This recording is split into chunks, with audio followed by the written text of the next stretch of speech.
Gikiro kia ugwatania wa murimu wa COVID-19 guku bururi-ini kirugamire gicunji gia 11 harĩ 100 umuthi andu 446 makionekana na murimu uyu na gukinyaniria andu 145 670 harĩ andu aria othe marwarite guku bururi-ini andu 490 makihona murimu uyu. Ithabu ria andu aria othe mahonete rikirugamira andu 99,95 andu 18 ni makwite na gukinyaniria andu othe makwite ari andu 2,348 na kurumirira kuongerereka kwa ikuu iria ciumanite na murimu uyu wa COVID-19.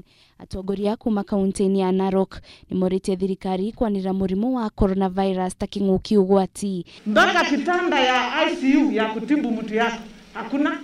Uko na pesa ya kulipa ndio mtu yako aingie ICU, lakini hakuna kitanda. Unaambiwa mtu yako akae hapo kando. I want to tell na kuambia watu wa Ng'ata, tafadhali tuchukulie ugonjwa hii kukua kitu ambaye ni hatari kabisa. Atongoria maugite ni hari bata wa thirikari kung'ethanira na murimu uyu makiria maretio uyu hindi ya guthikorera ari minister wa barabara na miako kaunti-ini ya Narok John Maridanyi. Tunaomba serikali ya kwamba let us divert. First, let us declare COVID as a national disaster. Because the moment we declare COVID as a national disaster, ile pesa ingine yote ingeharibiwa na kufanyia mambo yenye haina maana sana.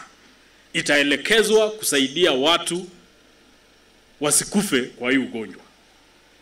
And once we've declared COVID as a national disaster, let us also declare vaccination as compulsory to everybody. So that ile pesa ambayo tungetumia kwa mabarabara kubwa kubwa, kujenga vitu kubwa, tuelekeze tununue vaccination ya kusaidia watu. Nimoritie thirikari kuruta watho wa mundu wothe gukorwo akiamukira njanjo ya COVID-19 niguo kugitira muingi kumana na ikuu.